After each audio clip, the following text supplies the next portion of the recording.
Hello, hello, hello, and welcome back to the show. My name is Ariana Joy. I'm your host. I'm a professional human design reader and teacher, and I am so excited you're here today because we are talking to Holly Maree Herbig all about manifestors. We are about 40 episodes deep on this show, and we've never had a manifestor on.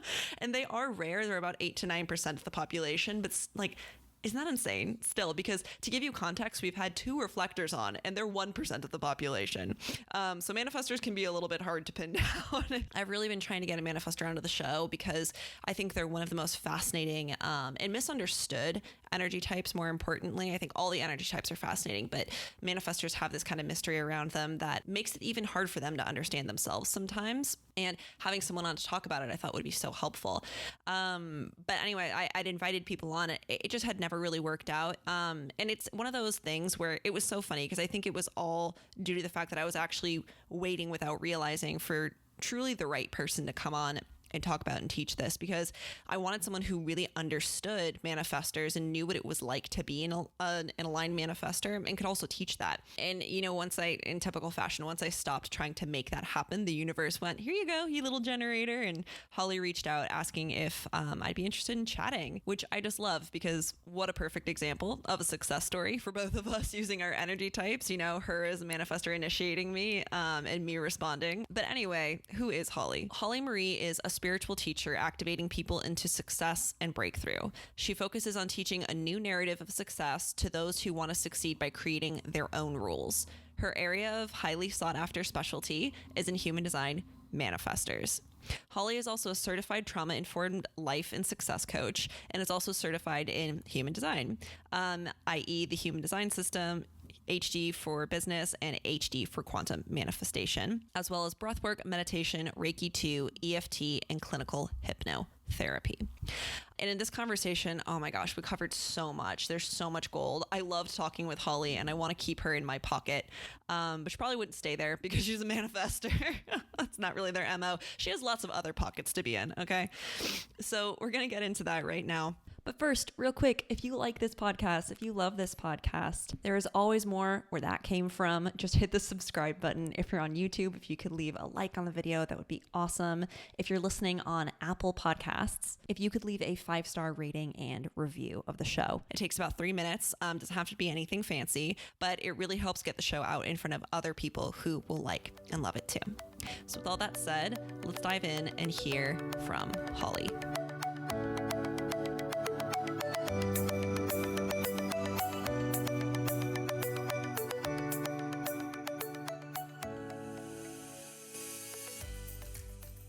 But what I was going to say before was you were saying like when people reach out to you as a manifestor and you're kind of like, I don't know if I want that. That's what's so fascinating to me. The difference between generators and manifestors is like all those, we're almost exact opposites, right? Like the things that work for me are just not. It's interesting because I think a lot of the time I think about the world as kind of built for manifestors, not in every way, but in a lot of ways in the way that we take action. And as a generator, I'm always thinking like, okay, how can I decondition myself from thinking in the way of what works for manifestors? Not realizing too that there are like things that work for generators that we think work for everyone that definitely don't work for manifestors, which is like, I've heard before that like manifestors quote unquote don't know what they want, but it's in response to things that they don't know what they always want because it's so internal, right? Oh God, yeah, we definitely know what we want for sure. Yeah. We just need to get rid of all of the noise, right? And then we know plenty well what we want. And it's like, that's really curious that the perspective, you know, from generators is that the world is built for manifestors. I think that they're like, the nuance on that is that the whole world is taught to initiate like manifestors initiate, except for manifestors. We are taught to not initiate the way that we initiate. We are taught that that is somehow like rogue and threatening and unpredictable and uncontrollable, right? That we're like these crazy, like edgy people who are flighty and can't stick at anything and can never be told what to do. And we experience like the opposite. We have this polarity of all of the sacral conditioning, like constantly being told, you got to keep up. Like you have to respond when we want you to respond. Like you have to get lit up by things and you have to get excited and you have to be creative. And if you build something, you have to sustain it. And those qualities are just like archetypally the complete opposite of the capability that we have. And it's just I think when we zoom out, it's just such an interesting picture of social conditioning, right? That like where no one wins. It's like we're all conditioned to do the opposite of exactly what we're meant to be doing, and looking at each other being like, why can you do that and I can't do that? It's like madness. It's true madness. It is. And it's funny because as we're talking, and this is the thing, I think like when I first learned human design, I was just like, well, fuck being a generator. This sucks ass. Like what? Like, so have to drive home every time I talk to a generator who's like, so you're saying I can't do stuff? And I'm like, where in this did I say that? No, absolutely not. It's just, it's going to be. You can do all the things. All the things. Right? But, yeah. And I was just like, well, being a manifestor sounds way cooler because I can start stuff. It sounds like if I can't start stuff as a generator, I'm just going to let a leaf blowing in the wind, much rather be a manifestor. Right. And I think that it's so interesting too, because I think manifestors are one of the most misunderstood energy types. And I think anyone can be misunderstood for what they are. Reflectors are out there like, hi, me. But you know, reflectors are like the 1%. Hello. I saw this blowing in the wind. Meme. I know, floating in the wind. These little beautiful little bubbles, Larry Fairy. But I saw this hilarious meme actually of it was like this little girl in the pool and her mom's holding her, and like the little girl is labeled projector, and the person's like, you're so special and unique. And in the forefront, there's like this girl drowning in the pool, and it's like reflectors. It's so accurate. It's so accurate. I feel for them. Yeah. But anyway, going back to all this, yeah, I think it's interesting because when I first like thought of manifestors, before I started realizing who I knew were manifestors, I had this idea of them in my head of like, never that they were controlling, but they're like, they're the people who tell everyone else what to do. And that's not necessarily the case for manifestors. No, I think we actually find that more amongst the MGs than we do amongst the manifestors. I think if you genuinely kind of spend time in a manifestor space, you'll realize we're so busy trying to understand our own inner voice and manage our own energy cycles, and really, I think, give ourselves a space of understanding and self-acceptance and empowerment in just being really different and doing things really, really differently. We don't actually have a desire to tell other people what to do. Certainly, I mean, you find manifestors out of alignment for sure. Like that, like reactive throat wound is legit. And it will 100% be telling people what to do and interrupting and talking over people. And it does feel very, very forceful. But I think overall, manifestors are much more the people who are quietly in the corner, just saying, please leave me alone. Please just let me do whatever it is that I want to do. And I don't want to get in your way, and I don't want you to get in my way. I just want to like basically have a cabin in the mountains where people pay me to do whatever I want for the rest of my life. Like that's the dream, the manifestor dream. So yeah, I often find there is a mix up between the MG and the manifestors, that the MGs have so much energy to be so much more present, right? And they're just so abundant in so many things. So they can be really forceful. They can be really controlling. They can be really overbearing because they have all the energy in the world to make that happen. The manifestors are the ones who are like, I'm too tired to tell you what to do. No. Like, you do what you're going to do and I'll do what I'm going to do. Okay. Yeah. And to our MGs listening, like, we're not saying that that would be someone who's out of alignment, obviously. Oh, for sure. Absolutely. Yeah. That's not, I'm sure that's not what Holly means here, but yeah, but like, we love you and I love my MGs, but it's true. And it's funny because I think this is actually just a personal thing, I believe, but I think that humanity as a whole has carried this wound of like fearing power for so long because genetically we remember like our ancestors being oppressed overall, not just by just overall of like, this is how things happen. But then we hit a huge paradigm shift that launched us forward. And now we're moving into something where that's not the goal anymore. Like that's not how things are meant to work. That's what human design is teaching us. And I think it's really interesting because when I think of manifestors, I think like they're at least the ones I know in my life, they're always exactly how you're explaining. They're just like, can't we all just kind of get along in that you don't bother me? Like, like why is what I'm doing bothering you? I don't understand. I'm not doing anything wrong. Like, just leave me alone. Yeah, I think generally we're very nice people. We're like, I just want you to like me. That's all. I just want everybody to be happy and enjoy the world and move peacefully forward. But there definitely is collectively an experience right now, to resonate what you were saying, of this reckoning around sovereignty and power. And it's no surprises to me, certainly in the work that I do, I'm exposed to a lot of manifestors. It's no surprises that manifestors are really at the forefront of that at the moment, that we're going through this kind of great reawakening of manifestors of like, oh, this is what it means to kind of be this energetic being. And this is why I chose to come here as this. And this is the great, kind of benevolence and beauty and kind of joy and justice and all of those incredible things. Those are all of the energies that I can bring by being this person, but I have to get myself aligned first before I can do any of that. Mm-hmm. Yeah, I love that. And someone the other day asked me what energy type Ra was, and I was like, is that a serious question? Oh my God. Do you just guess? Just guess. Take a guess. This guy who would have rather hung out with his dog his entire life, but was like, I guess I'll teach this to the world. I mean, Ra went on a 3-day, 3-night sojourn and channeled an entire system, and then just spent 30 years telling people about it before he died. That's pretty manifestor, if you ask me. It's pretty weird. But it's so cool to see manifestors like you like embrace that in themselves, because when manifestors embrace that, that's how, I mean, obviously you would be the one to say this. I just love watching manifestors make their magic and seeing from the outside the way that they impact other people when they do it.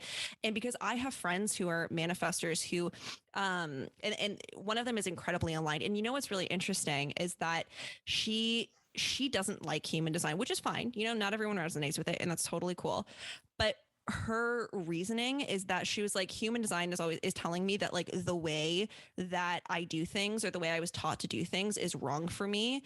And I was like, well, let's go back. You were raised in like the perfect environment for a manifestor. She would like, her parents were like letting her go to San Francisco on her own by the time she was like 12. And I'm like, this is perfect for you. So like, you're an aligned manifestor. And that's why like she owns that and makes an amazing impact in the way that she does, is she was raised to be that way, which interestingly enough, I didn't mean to, but leads me to my first question for you. Yes. Which was, what was your experience growing up as a manifestor? I'm really interested to hear this. Oh God, the opposite of your friend. The opposite.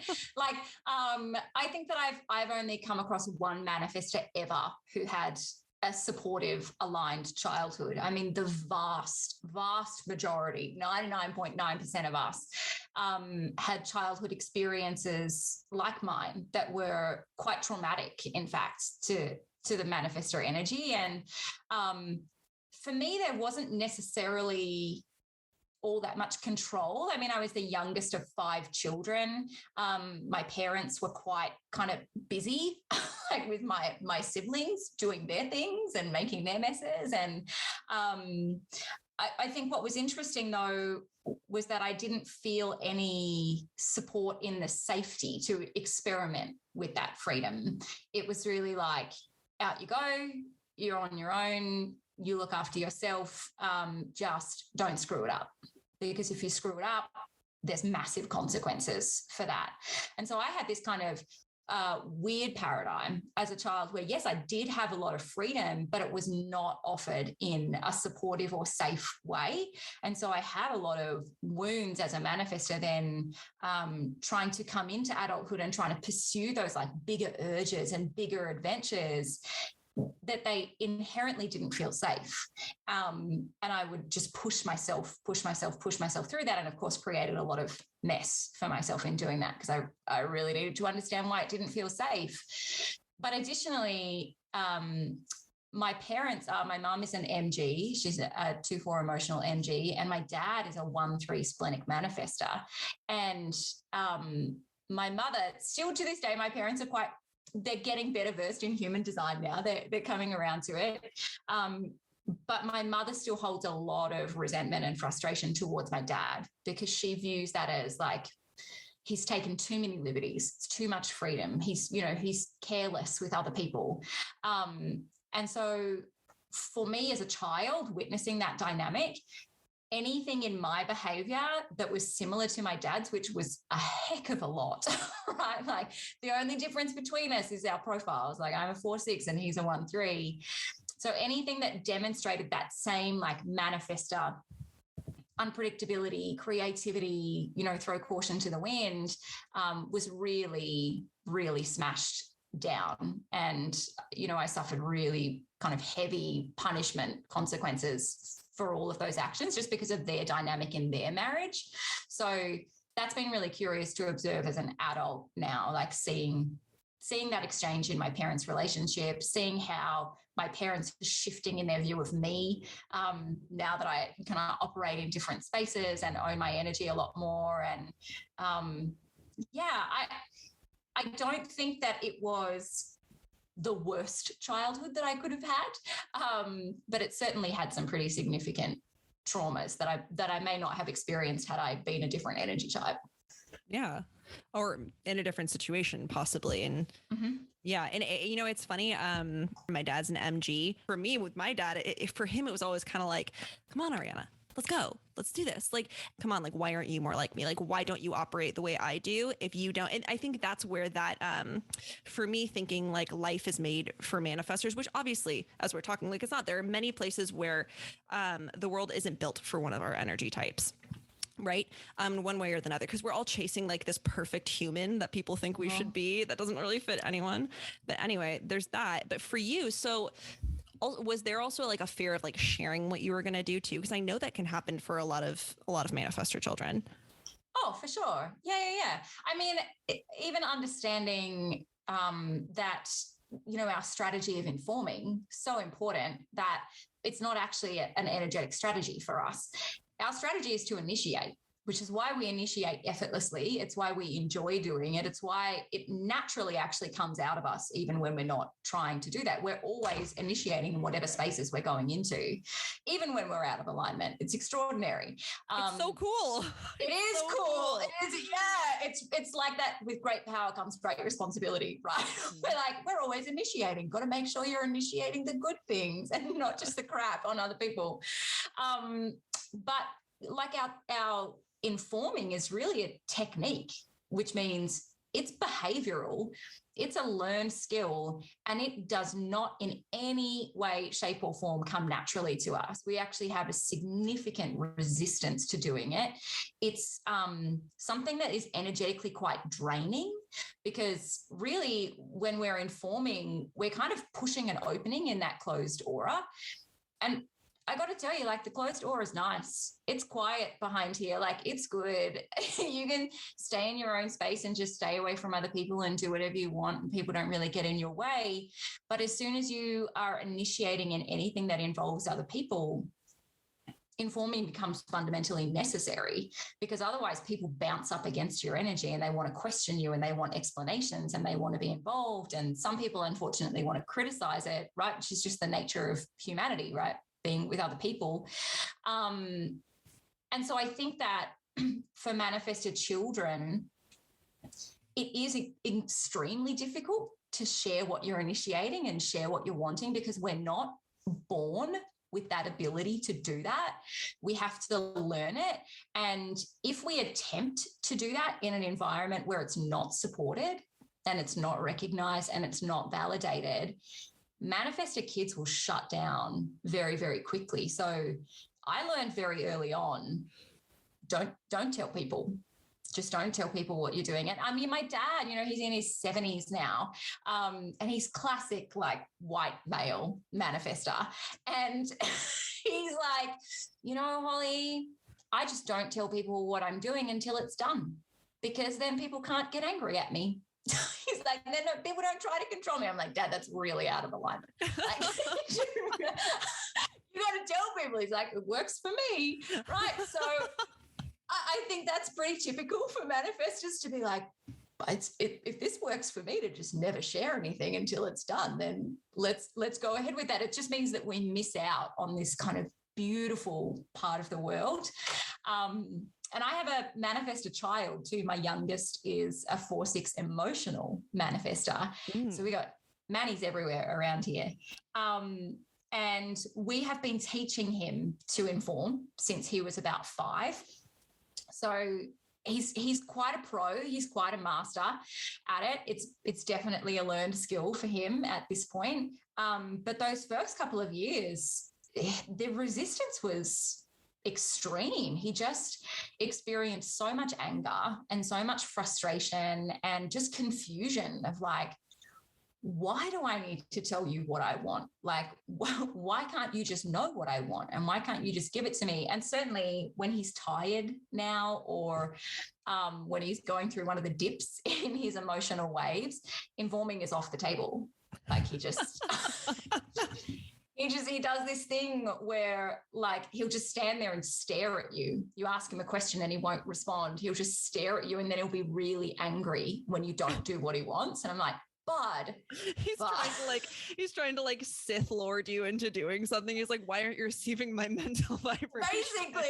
Basically, I have to be like, God, I'm outside your closed door. I don't know what you want. You've got to tell me.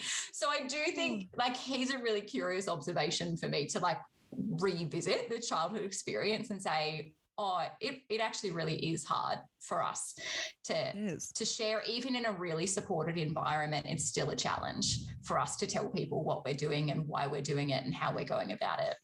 Yeah. I mean, I can totally understand why, right? Because like I cannot imagine what it would be like if I had energy that was directed at things like a manifestor's is. Like I can't even. Like, that sounds so frustrating to tell people what you're doing all the time, especially when you're someone who has like impulses taking you in so many different directions. And that's just what you're built to do, is just do stuff and start stuff. Yeah, well, I think the irony is like in a lot of human design speak, it's laid out so black and white. Like it's this process of a manifestor feels an urge and then they have to inform people and then they can go ahead and initiate it. And that is just not the reality. That's so far from the reality. And it's really misleading, I think, to teach manifestors that, because the truth is we often have no idea what we're doing until it's done. We're really, particularly if we're splenic too, that's even weird little loophole that we live in over here. It's ambiguous. It's vague. We're following a sense. We're just following a desire. We don't have the capacity to articulate that and build it into words that other people can understand, especially with all the nuance around that of then people wanting to ask you questions and people wanting to see how they can be involved. And like people want this beautiful laid out plan. And as manifestors, we're like, I don't even know if this thing's going to work. And I can't tell you why I want it. I can't even tell you what the whole thing is. All I can tell you is just this one step, like this one impulse that I have to get this thing out. So I think it's far more beneficial for manifestors to learn that informing is just a daily practice. And it's really just almost like the mechanics of energy to recognize you live behind a closed wall. People can't see it. They can all register each other and sense each other, but they can't get a sense of you. So your voice is the thing that opens the brick wall, right? Just share it. Just tell people, this is what I'm thinking. This is what I'm feeling. This is what I want. This is what I don't want. This is what I'm doing. If you have a plan, fantastic. Share the plan with people. But we certainly don't need to do all of that informing before we initiate, because it's just not as clear cut as any of that. So I like to encourage manifestors to really let go of that equation and just go out there, make sure you're informing as much as you possibly can, follow the initiations wherever they want to take you. And when you are aware that your initiation is definitely going to impact specific people around you, make sure that you are informing them as you go along, right? Like they're the people that are really going to need to be in that like urge, inform, initiate kind of process, but everything else is much more fluid. Mm-hmm. And for you, like, actually, let's back up a little bit. I could talk forever with you about like a million different tangents, but so I do have some questions I want to ask. But so when you how did you learn actually that your energy type of manifestor? How did you come to find human design? And like, how did that change the way that you lived then? Oh yeah. I mean, like most people, human design found me. Yeah. It's like its own energetic entity that like taps on people's shoulders. Like, I'm here. Come on now. I learned about it about 3 years ago and spent a really long time resisting it. Also a quality that a lot of manifestors experience. Like usually our initial reaction is like, don't tell me what to do. No, like I don't need a system. I don't need a label. I'm good.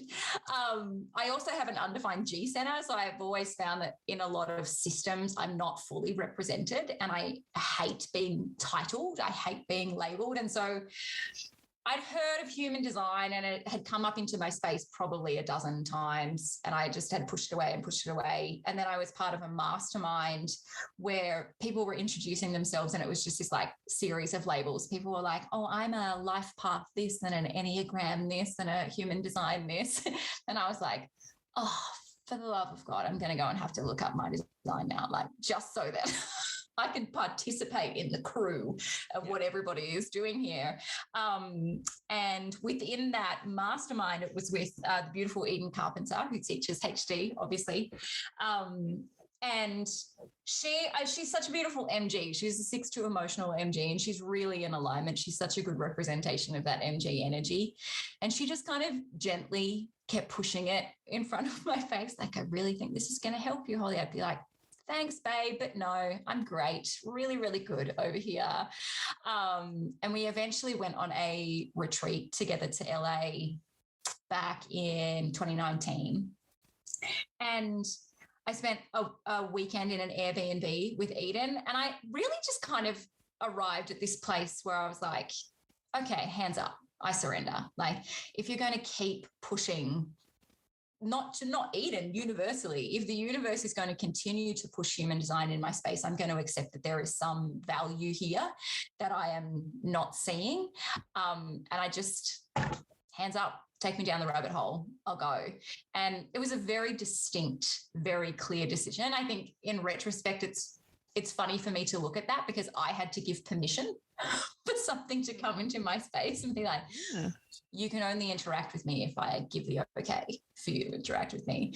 And then I never came back out again. I think like there were just a lot of moments along the way after I accepted it that I really started to see, oh, this is a system that covers me. Like, this is the first time I actually feel like I'm truly represented in something. There was like a lot of people, that sense of feeling seen, right? Like I'm recognized here. I'm seeing myself and other people are seeing me through this language. But I also felt like it just gave me a lot of aspects for healing in very specific ways that other tools and other systems had not, right? Like I felt that, how do I explain this? I really felt like in other systems, there was this sort of sense of like, oh, well, there's these positive and these negative parts of your personality or of your energy. And that's just who you are. You just deal with that. And human design, I felt, said to me, well, all of these things that are not working for you, there's a reason for that. Right? Like, you can look into that and you can do something about that. And even if that is a shadow on your defined energy, then you can flip it. You can bring that back in to alignment.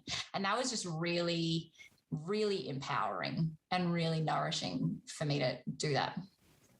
Oh, I love that. There's a million amazing things from what you were saying, but first off, I just want to say I'm going to compare us like this entire, because I think it's so cool. You know, like we kind of have, I'm thinking about it. You're a 4/6 manifestor. I'm a 5/1 generator. We kind of have these opposing things. And what's so interesting is, one, I love manifestors, and two, I love 4/6s. I find them all the time. And like, we tend to like meet up a lot. And when you were saying this whole thing about like, I needed to give it permission, almost because with that closed and repelling, sure, whatever, closed aura versus me, it's just not. I don't think that. I don't feel that way about manifestors. But like for me with my my open and enveloping aura, it's like it's hard to like get things out of my aura. It's like, really hard for things to get in, and for me it's hard for me to get them out. So what's interesting is like, I mean, it's actually kind of similar to you. I pushed away human design for a long time because I felt I didn't like the way it was talking to me. But then I got a reading with someone, my coach now, she gave me a reading and I was like, I finally felt seen in that same way. As a 4/6 too, relationships, like closer relationships have got to be fairly important to you, right? Like, and as a manifestor, that I've always found that really, really fascinating, 4/6 manifestors, because there's that craving, that need for like the meaningful, deep relationships, but also that aura that really changes things and makes it a different relationship for a manifestor than it would be for other people, right? I mean, you tell me, because you are one. I mean, the dynamic is a weird one, to be sure. Yeah, it's I was always considered by other people and by myself to be an extreme extrovert, because I am. I can relate to people everywhere. I love it. It's almost intoxicating to meet new people and to make new connections. It's this real, it's like a high. It puts me on a buzz. And what I always wondered about was like, why can I be in spaces with other people who are like this, right? Like, why can I be, particularly in my work career, because I used to do a lot of work in high-end hospitality and events. And my previous business before coming online was a hospitality business. And so, I mean, when you work in high-end events in particular, like those are the extroverts of the extroverts. Like those people are like, we love the people and we go all the time and we get lit up by being around hundreds of people. And so I would work with these kind of like incredibly charismatic characters who were really charming and really effervescent and really good salespeople and could really schmooze and work with crowds and work with clients. And I could absolutely do those same things. And I felt like I really fit in with that. But what I noticed was that I would get extremely exhausted after doing a day of that. And they would get the opposite. They would get like more lit up as they went along. And so when we would do like big event seasons, which are, 4 months of just working every single day, I would be like propping myself up. Like caffeine and like stimulants and like collapsing in every 5-minute open window that I could. Whereas the rest of them were getting more and more lit up and more charged and more ready to go. And like, let's go out afterwards and let's have drinks and like, let's hang out. And I never found like I had any understanding of that anywhere. Like nothing could kind of ever tell me like, why are you broken in this way? Why are you an extrovert, and why are you really good at connecting with people, and why are you great at kind of establishing all of these relationships, but you can't sustain it? And I really, really thought that was on my part a physical weakness, like a physical failure. I had a lot of years as a chronic illness, and I really blamed a lot of it on that like I just physically couldn't keep up because my body was broken. And thankfully, understanding a lot of the qualities of how something like a 4/6 fits with a manifestor aura gives me so much more permission and so much more understanding that, yes, I will come out and I will connect and I can create community and I am all about people. I mean, I'm driven by relationship. I'm driven by growth. I'm driven by intimate connection, but I can only do that for periods of time. And then I have to pull away and retreat and let myself kind of come back within me and come back and settle. It's not just about rest. It's about like, I can have those relational connections with people and I love them and they bring me joy. But the point at which they stop me from being able to hear my own inner guidance is the point at which I need to pull back. And that's a really kind of fine line. It's taken me a lot of years to learn that. And I think I continue to learn it on new levels. Like as I serve bigger audiences and connect with more people in different ways, I'm still learning, okay, what does that look like here? What's this threshold like over here? And I think that's a marked difference. It's just a really big difference between the way that like a 4/6 manifestor will show up versus a 4/6 generator or a 4/6 NG. Yeah, I love that. And also, so did you like that illness, did that get better once you started following, your manifestor cycles? Yeah, that was one of the really curious things I think as well about coming into human design, is that I'd come from many, many years of illness. I got sick with a very rare liver condition when I was 14. Unsurprising as a splenic manifestor, it made a whole lot of sense to me coming into human design. And it was an autoimmune condition. It was kind of very out of the blue, no real cause for it. And from the ages of 14 to just past 30, it was about 31, it was expected that it would be fatal. I mean, when I was first diagnosed, I was told I wouldn't make it past 21. There's a 50% fatality rate on this illness. And the only treatment was chemotherapy. So I did high dose chemotherapy and corticosteroids for 18 years. And it was really just this sort of like, oh, well, like your number came up. We don't really know how to fix you. We don't really know how to deal with this. We're just going to try and help you survive, prop you up and keep you alive. And if you need a liver transplant, we'll deal with it when we get there. And that was, I mean, the timing of it was probably the best timing in terms of my life, because I was 14. So I was arrogant. I was like, you're not going to tell me that I'm going to die from this thing. I will not die. That will not be the outcome. But it's certainly that will not be the outcome. I'm not going to let some damn liver tell me what to do. It's so manifestor, isn't it? It's so like, no, thank you for your advice, but no, that will not be what's happening. No. But it shaped my whole adult identity. That was my whole adult experience. So all of my adolescence, all of my 20s, like I got married and had children, and all of those things were under this kind of hammer of like, this will kill you. This will eventually, you will succumb to this and you will die, as well as the aspect of living with a chronic illness and being on something like chemotherapy for so many years. It's really debilitating. And I reached, what was it? 31, 32 years old, and the disease disappeared. It just vanished. It was prior to human design, I really had gone through like a lot of my spiritual awakening. I'd very much come to a place of, all right, I think that my intuitive guidance is the thing to follow. I'm going to make access to that voice. I'm going to start listening to that. I was doing a lot of work around like ego versus intuition and feminine and masculine energy, and really trying to dive into, my past trauma and allowing my body to heal in different ways, fully not expecting anything from it. It was just, spiritual awakenings. They just happened to you. It's like a mess. You just like, I don't even know who I am anymore. Life is crazy. And it was through that process that my disease disappeared. It's a medical phenomenon called burning out. It just vanished. It vanished. And I actually spent 2 years going through a whole bunch of medical testing to determine what the heck was happening, because I was mimicking these symptoms of my disease that had been gone for quite a long time, but it was because the chemotherapy was making me sick, because it was no longer needed in my body. So that was a weird and wild and wonderful experience. I'm one of the 4% of global survivors of this disease where it vanishes, and very fascinating for all of my specialists who wonder how the heck any of that went on. And my liver now presents as completely normal, completely healthy, like not even a note on it that there was ever anything wrong.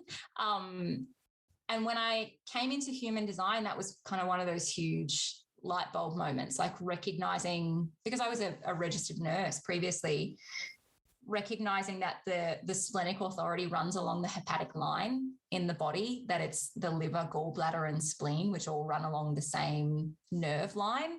And they share the same kind of physiological functioning in terms of their digestive process. And I was like, there it is. There she is. There's the understanding. There's the answer. Like, as soon as I was able to clear the noise around that and stop disassociating from my intuitive voice, my body was actually able to regulate itself and heal itself. So was a really extreme experience.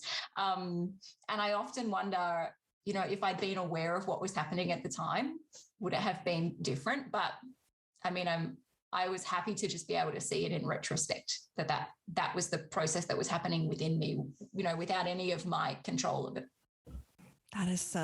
That's incredible. That is such a cool story that I did not expect you to just lay on me. That's awesome. And actually, so let's talk a little bit about being a splenic manifestor. So first, I actually want to ask you, when an impulse or an urge, whatever you want to call it, for you comes up, how does that feel? Is it just so natural that you don't even realize? You're just like, oh, I kind of want to do that thing, and then you find yourself doing it before you realize? Or is it more conscious than that? No, it's actually just a little bit more ambiguous than that. It's a little bit more vague. I think that the difference between splenic manifestors versus emotional or ego manifestors is that the urges for us will come through the spleen. And so they naturally have this sort of ethereal, weird quality to them. They arrive with a lot of uncertainty, a complete lack of logic, and a whole bunch of fear because they're being pushed through that fear processing center. Whereas I found that emotional manifestors tend to have more clarity because they go deeper into it. They'll receive it and then they'll ride that wave through. And so it almost allows time for that urge to form more fully. They certainly do still feel fear and, uncertainty about it. Just not the same as that sort of fluffy cloud-like quality that splenic manifestors have. So usually the mechanics are that I will feel some aspect of like a nudge towards something, and it'll be out of the blue, like just completely, like I can't feel it coming. There's no predictability. There's no sense of timing. It's just like, oh, and what about this thing? And it's usually like, let's go in a completely different direction to what your life is doing right now. So it's not like, I'm sitting outside drinking a coffee and it's like, I have an urge to do some gardening. I would love it if it was like as straightforward as that. But it's usually like, let's start a farm. Yeah. It's like, sell everything and move overseas. Excellent. What an excellent idea.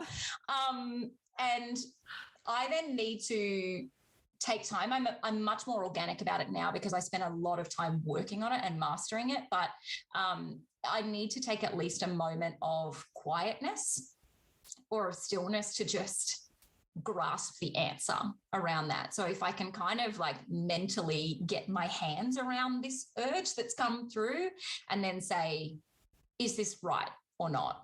And it's honestly a whisper. It's like so fleeting. It's like a voice on the wind that's just like, yes or no. Sometimes it's even a maybe. And so I've learned that means that there's potentially not the right timing for it. And the maybes I just need to let sit to the side for a while. Or the maybes will often come through if it's an idea versus an urge, especially for manifestors with undefined heads, right? Like we get 5,000 ideas a day and they're really different to urges. Like an idea will have some aspect of logic to it. And usually my spleen will be like, like do it if you want to do it, but we don't really care. Like we're not here for it, which is not great for decision making. Yeah. It's like no distinction there at all. Yeah. Whereas if it's an actual urge, it really lacks logic. There is a physical sense to it. There is kind of a magnetic pull towards, I don't understand this and I don't fully see it and I don't necessarily grasp it all, but I have to do this. One way or the other, I have to do this. And so I don't think that I've ever had an urge that has come through as a no from my spleen. Every urge has been a yes, or it's been a wait, or a just hold off for a bit, or something like that. And then I can go ahead and start initiating it. Usually it has to be like pretty quick. I find for all manifestors, regardless of our authority, like if we don't start initiating that urge pretty well straight away, then it kind of comes into our bodies and just like bumps around for a while and like lights up all the conditioning. It's kind of like like a pinball machine. It's like the longer you hold on to that and the more chaos it's going to make inside, because the urge is like, I want out. This is I'm here so that you can initiate me and get me out. And so the more a manifestor's like, I'm just going to sit and wait and see if this is the right thing and, kind of tread lightly into it, the more it triggers all of the fears and all of the questions and all of the anxiety and all of the uncertainty. Because you really just here to initiate it. And that doesn't mean, I think I had to learn that wasn't about like initiating the whole thing. It didn't all need to come out at once. Sometimes you got to revisit it a couple of times, but it did mean at least taking the first step. And sometimes that's as simple as just like writing it down or just saying it out loud. Like often my husband and I both work from home. And so often I'll just go to my husband and be like, just letting you know, I actually don't want your response, but this is the urge. I'm just speaking it out loud. Okay, bye now. Like, walk away. He's a projector. So he's like, okay, you want me to do something with that? Oh, no, cool. Good. I'll just be here. So, I have 5 very effective things you can do to make that happen right now. Do you want me to make you a book about it? I have a system. Would you like me to note it down? No. Okay. He's very good with me these days. Yeah. I love that. What an interesting combination, a manifestor and a projector. I don't see that very often. I mean, obviously they're out there. You're one of them, but that's so fascinating. When you found out that your husband was a projector, was it like, this makes sense in our relationship? So much. And we are almost an entirely non-sacral family. So I'm a 4/6 splenic manifestor. My husband is a 4/6 splenic projector. And our eldest son is a 4/6 emotional projector. Our youngest child is a 4/6 emotional manifestor. And then our child in the middle is a 6/2 sacral generator. And so we find that like, not only is her profile so different, like we're always like, let's hang out. Everybody together, like we're cool, we'll do things together. And also because we're all non-sacral, so we kind of have this natural rhythm to like, yeah, I'm tired, I don't want to do that. Whereas she's a 6/2, really has that hermit mode going on. And additionally, we found, she's 11 now, we kind of have this like reverse sacral conditioning going on where we like forget that she has energy to use up. And we'll get to bedtime and she'll be like, I'm still really wired. I'm like, why are you wired? Like, because we rested all day. Like we didn't actually do anything. So I've had to remember that over the years. They're like, oh, cool, get out of bed and dance for a while, or like I don't know what sacral people do. What do you do to like move the energy through your body? You're like, what do your kind do again? Like you people, I don't know what it's like to live with that energy. So she's a very like sedate generator in terms of generators, which I'm hoping is exactly the quality that she wanted for her life, because she came as a sacral being in a family of non-sacrals. So yeah. But I just want to, I know that I've had you, I could talk to you forever, but you also, if we can talk about fear a little bit for manifestors, because I think that that's actually something that you talk about, and I love that, but most people don't, which is really fascinating to me, because especially if you're a splenic manifestor, that's going to be such a primary thing in your life to learn how to deal with. So what would be your advice to really any manifestor, just not just splenic manifestors, about fear and about dealing with that?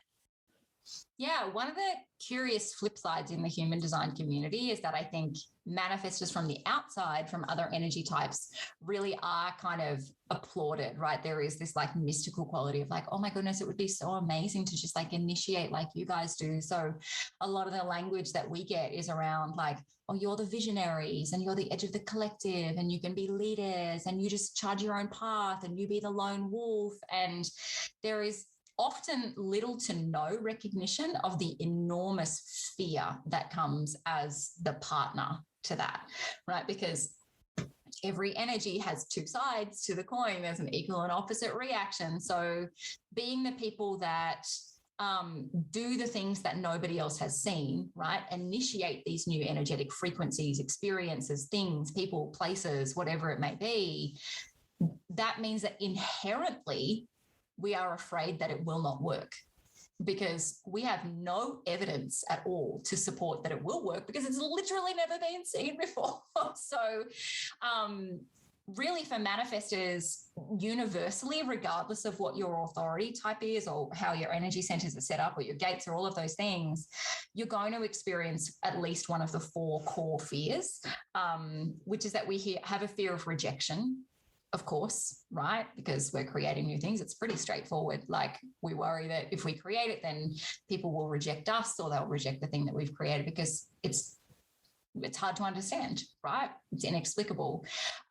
We also have a fear of inadequacy, that we as the vessels to this thing are not going to measure up, that it's just in some way, shape or form not going to be good enough, that we will not be good enough, that the initiation will not be good enough, that other people will think that we're not good enough, because we want to do big things. We feel kind of big urges. It's big weights, right? Where we don't live life small. And so we have a fear that really if we go after that it'll be inadequate. The third fear is the fear of mediocrity. Very much plays into that big burden, that big task. Like, I don't think I've ever met a single manifestor that has not resonated with the understanding of, oh, I came here for like a footprint, like I came here for an impact and a legacy and creating a ripple effect. Like, yeah, I'm trying to reflect in this moment. I don't think I've ever come across a manifestor that has been like, yeah, that doesn't apply to me. Like, we're all like, oh, I've known that since I was 3 days old. Like, yes, I was here to do big things. So we really have a fear that we just will kind of not live up to that. Like, that when we get to the end of our lives or we get to the end of this initiation or whatever it may be, that it'll just fall flat. It'll be mediocre and we will have wasted this kind of responsibility that we've carried. And finally, we have a fear of control. So being controlled.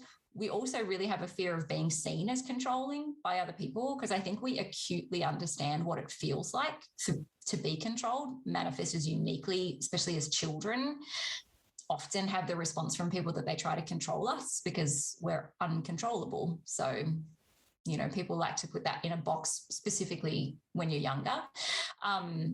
So I find that most manifestors are really, really afraid that when they get into adulthood, that their initiation might be perceived as trying to control or manipulate other people. So they'll feel this urge, they'll feel this initiation, but they'll do it quietly. Especially in business, we see this heaps, right? Whereas a manifestor's like, I've created this product because it was an urge and it felt amazing. And I didn't tell anyone about it. And now it's not selling. Okay, you got to tell people about it. Like, it's pretty straightforward. Like, you got to tell people. Yeah, it's pretty fundamental to the entire process, because we really don't want to be seen as like, I'm telling you what to do, or I'm controlling you, or I'm manipulating you, or I'm being sleazy or salesy or spammy or any of those things, because we really do recognize that our voice has pretty immense power. And that if we wanted to, we could push people around. We can tell people what to do. So it kind of, all of those 4 fears will play out in really like kind of specific individualized ways. But when it boils down to it, every manifestor will feel at least one of those when they initiate each time. And it's just a matter of being aware of them. Yeah, it's not like, as a manifestor, you're going to feel the fear. You just will. It's just your best friend. Yeah, it'll come along with you for the entire journey. So it's there to show you something new every time. It can take you into a deeper layer. But if you're waiting to initiate something until the fear goes away, you will never initiate. You will never, ever create that thing, because the fear will be present with you right up until the moment when the initiation is complete and you disconnect from it and you go back into rest. It's just the reality for us. Interesting. Well, I never knew that part, so that's good to know. But I would imagine. Yeah, well, there you go. Learn something new every day. But yeah, I would imagine. And I thank all of my manifestor friends for, doing their thing. And that what you were saying too, this fear of control, like people are so afraid of, have you heard of the book Untamed by Glennon Doyle? Yeah, I love that book. Yeah. Okay, so I actually haven't read it, but I saw an interview with her. That was a little garden path. But I saw an interview with her and with manifestor Marie Forleo. And she was saying that there was this like girl on her the opposing soccer team from her daughters. And she was like, I didn't like that girl. She was just like, she's so good. And she didn't even look like she was trying. Like she was just kicking the ball. Like she didn't even care. And I was like, oh my God, Glennon, you hate this girl because she's confident. Like you don't like her because she's confident and she doesn't look like she would care what you thought about her.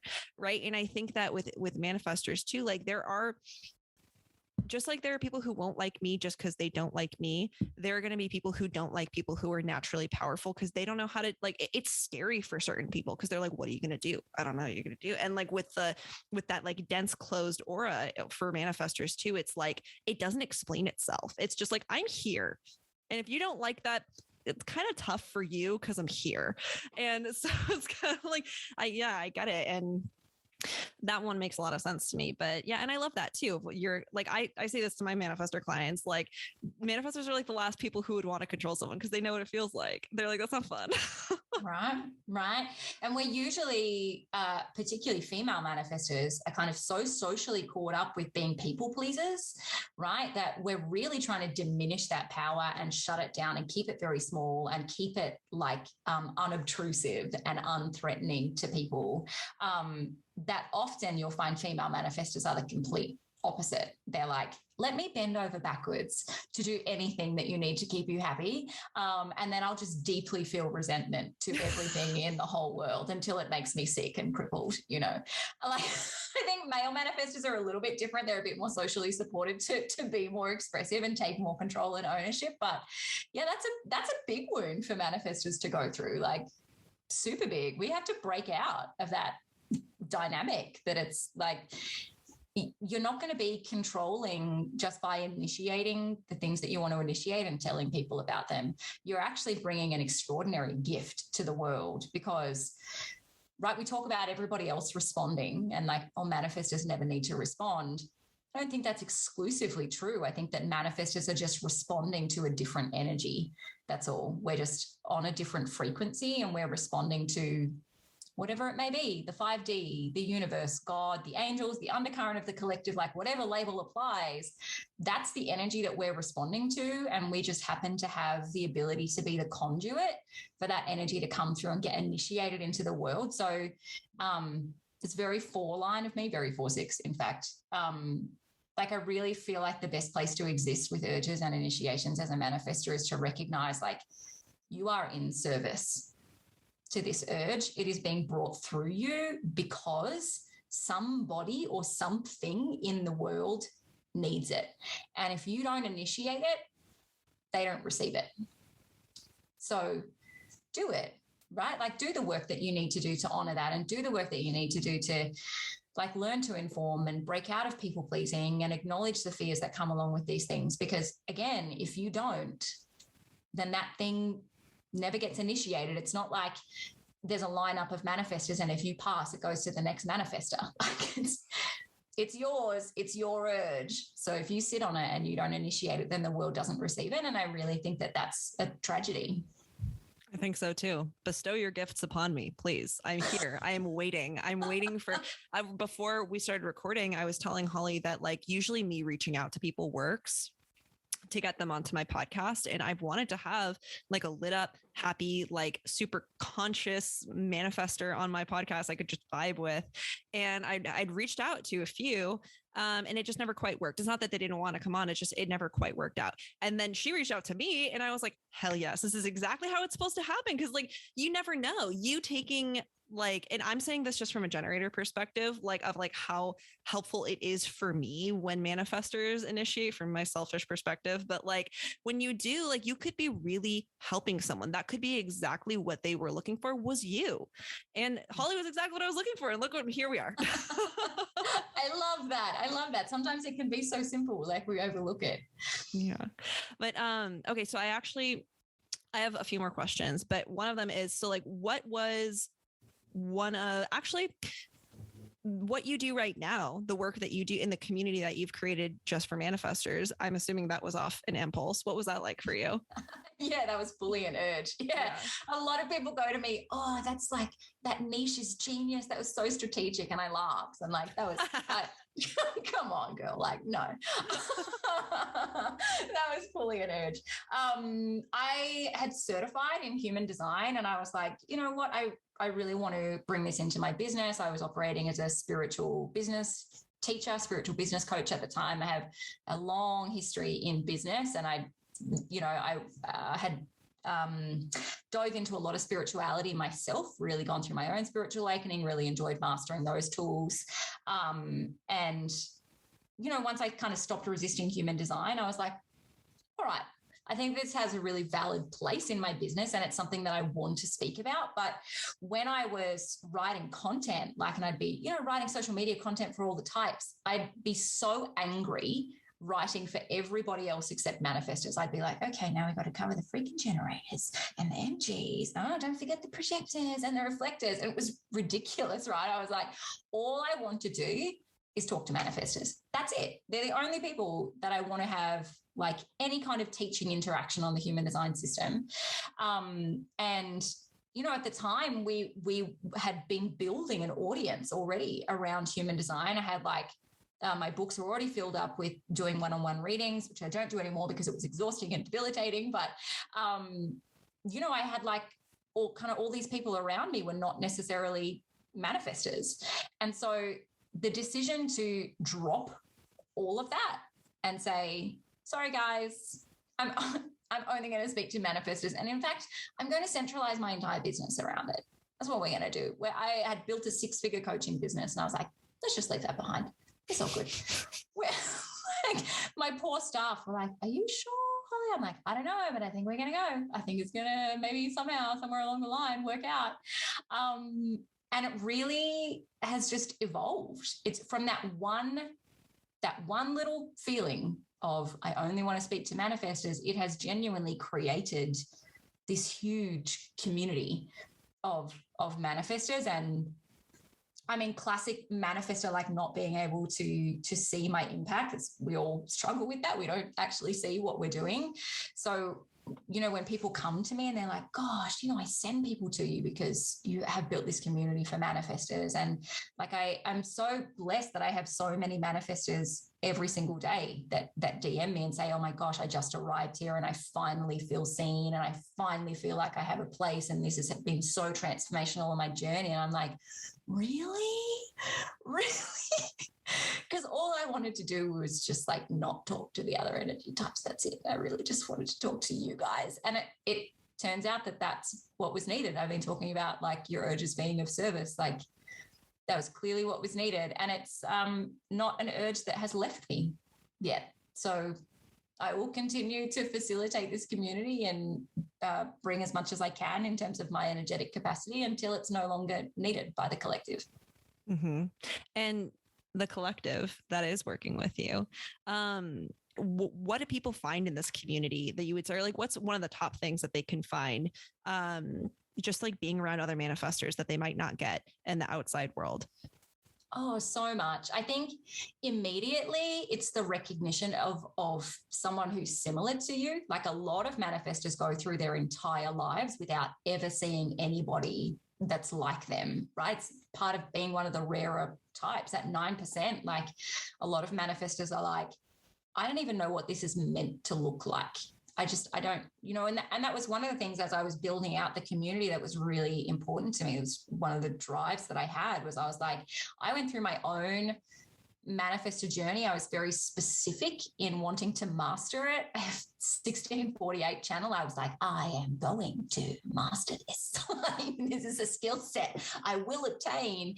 And I really actively searched for manifestor examples and role models, and I could not find any. There was nothing. And I was like, this is such a disservice to manifestors that we don't even have anything to look to say, this is what a manifestor in alignment actually looks like. I mean, for most of us coming into HD, it's like, oh, let's look at the famous manifestors. There's Ra and there's Adolf Hitler. Enjoy, guys. And Frida Kahlo. Oh, and Frida, right? We're like, these And are not Adele, helpful Holly. examples. How could you forget Adele? We're claiming Adele now. She's ours, right? Have you noticed since Adele's come back out with her album, manifestors everywhere are like, she's a manifestor. Take her. Right? Because we're so desperate. We're so desperate for a good example of like a manifestor in alignment that's not being destructive, that's not being a people pleaser, that's not being angry, that's not just like going off and doing their own thing without interacting with anyone. And so I think for most people, when they first come in, that's what resonates most strongly, is that they're like, oh, people like me, right? And one of the aspects that I really enjoy observing is that because it's so communal, people genuinely like create relationships and friendships and connections with other manifestors, like through comments on my posts. Like the number of people that come to me and go, oh my gosh, now one of my best friends is this like 3-5 emotional manifestor I met in the comments. I'm like, what? You did what? You just like initiated each other as random strangers on the internet and now you have a friendship? Like, okay, guys, cool. Enjoy. It's wild seeing manifestors initiate each other in alignment. Like it's like seeing tiny explosions go off everywhere, like collaborations and partnerships and connections and healing journeys. And it's pretty unstoppable when you put it all together. Oh, okay. God, I could ask you so many more questions than I want to, but I won't. But anyway, so I have 2 more questions. So first off, how can people get in touch with you and how can they work with you? Oh, easy peasy. You can get me on Instagram at the Holly Maree. That's largely kind of where all of our content is. But I also have a podcast, which a lot of people tune into, which is really cool. We just talk about a lot of stuff around manifestor. So that's the Hunting for Purpose podcast. Or my website is thehollymaree.com, and largely all of our products are manifestor specific, as you would expect, right? As a business, we specialize in manifestors.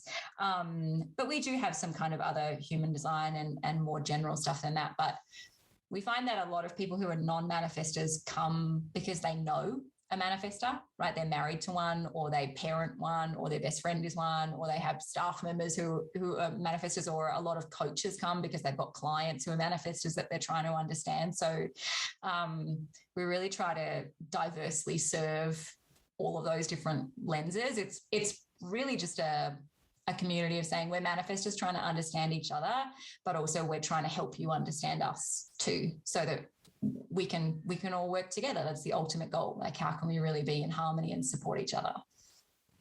Love it. Awesome. The second question is, what is one thing that's bringing you a ton of joy right now? And it can be anything, work related or not. You know, we actually just spent a week with looking after our neighbor's dogs. We have a dog as well. She's a reflector dog, like most animals, right? So in a non-sacral house, she sleeps. Yeah. That's like pretty much all she does, is she just sleeps.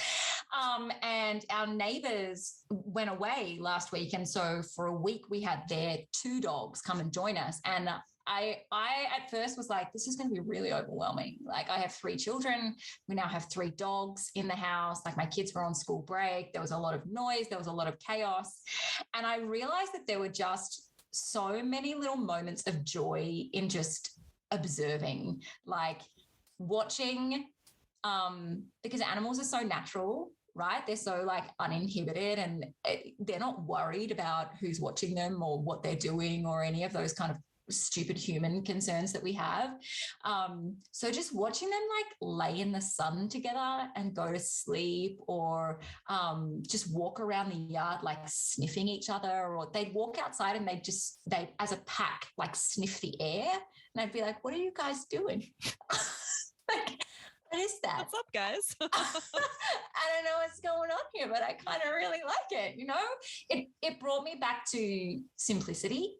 Yeah, that joy really does exist in simplicity. It really does exist in the stripping away of everything else. And I think animals and young children are such beautiful examples of that. And I can get very idealistic. A lot of the parts of my design are like very idealistic, very big scope. And I can get really caught up in that whole, like, I've got to make the world a better place and everything has to be driving towards that. And I can't put that down for even a moment. Otherwise everything will fall apart. And so just having like, you know, like days of soft sunshine and like dogs snoring on the couch and just beautiful, precious moments like that. That's really where joy exists for me. Holly, you're so amazing. Thank you so much for coming on and just spitting some wisdom for us. Thank you. You're equally as amazing. Thanks for having me. It's a genuine privilege to be able to share some space with somebody else's audience. So thank you for allowing me to do that. I'm happy to be here and hopefully bring something helpful for people. Oh yeah. I might invite you on again someday. If you will come back on. Informing received. Yes, I am open. Yes. Anyway, you rock. Everyone else listening, you rock. And I will see you next time.